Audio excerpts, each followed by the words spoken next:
I want to talk about German Chancellor Angela Merkel, who is now calling for a Burka ban in Germany. The backstory of this was our discussion about, with Trump being elected president of the United States, who is going to be the so-called leader of the free world? It's not going to be Trump, that's for sure. It's pretty embarrassing to have Donald Trump as president. And we speculated that German Chancellor Angela Merkel might be a pretty good choice in terms of who would be seen as the leader of the free world. She has now formally endorsed a full Burka ban, and some speculation is that this is a sort of PR counter to the backlash for being seen as lenient on immigration policies in Germany.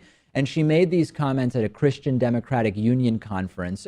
She recently also declared that she's seeking re-election, and even that re-election is being considered as a possible reaction to the election of Donald Trump in the United States. And she said to a big group at this event, to a large round of applause, the full veil must be banned wherever it is legally possible. Now, you'll remember that 6 years ago, in 2010, France passed a burqa ban. It bans the wearing of face-covering headgear. It's not just the burqa. It includes masks. It includes helmets. It includes balaclavas and niqabs and other veils covering the face in public places, except under specific circumstances. That ban also applies to the burqa, understandably, if it covers the face. Now, arguments in favor of a burqa ban are, it's not religious freedom to conceal your identity in public, and it's actually a risk for crime to enter public places anonymously. It's cultural, not religious, and therefore it doesn't infringe on anyone's right to believe what they want to believe religiously. Although the counter argument to that is that the way you're dressed is part of the free practice of religion. And also that the burqa is a religious item, and thus banning it is not freedom of religion, is one of the big arguments against banning the burqa. Now, many hate the burqa because it represents control by men over women in Islam. The counter to that, though, Pat, is that if you tell women you can't wear this, you're also controlling women's bodies, aren't you? Yeah, I guess it's a catch-22 in that sense. I mean, I'm pretty split on this, just coming from a more American perspective of having freedom of religion, having that long tradition. But, you know, it goes both ways. I'm on the fence about it. This is something a lot of our viewers are actually on the fence about. And there's no doubt that there's no way someone should be able to enter a bank with their face covered. It just makes absolutely no sense. You go into a bank, people have to know who you are. Any situation where you have to show ID, you can't go in with your face covered. You just can't. You need to be able to confirm that the person on the ID is the person that's there. The argument in public, out on the street, is much more difficult to make. But you could pass a law that says in particular situations, all face coverings must be lifted. It doesn't matter whether it's a mask or a helmet or a religious item.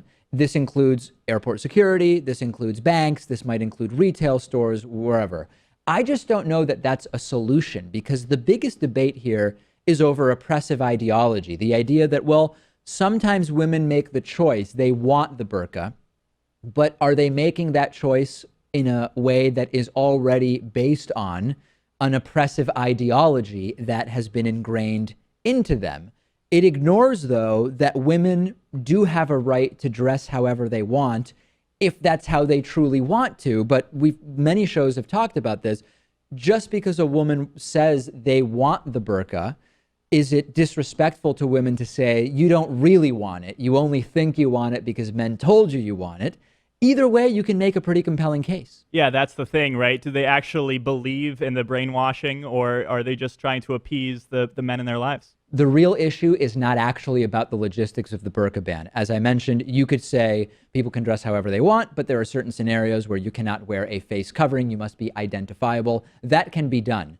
It's more about what the burqa ban is code for and how politically advantageous it might be for Angela Merkel, given the perception of her being weak on immigration. The conversation about the merits and failings of a burqa ban, the logistics of it, relevant, important, but the real issue here for Angela Merkel is the blowback to her being perceived as weak on immigration. Send me your thoughts on this, and let's get a discussion going about it on our discussion forum at davidpakman.com/Reddit. Gamefly is sort of like Netflix for video games. They have over 8,000 new and classic games for Xbox One, Xbox 360, PS4, PS3, Wii, and a bunch of other platforms. And you can play as many games as you want for one monthly fee. And if you find some games you want to keep, you can buy them for a low used price. There's never any due dates or late fees. And our audience can get a free 30-day trial at gameflyoffer.com/TDPS. The games are shipped directly to you with return envelopes included. There's no contracts, and you can rent games through the mobile app. Get the free 30-day trial for the David Pakman Show audience and support our show by going to gameflyoffer.com/TDPS.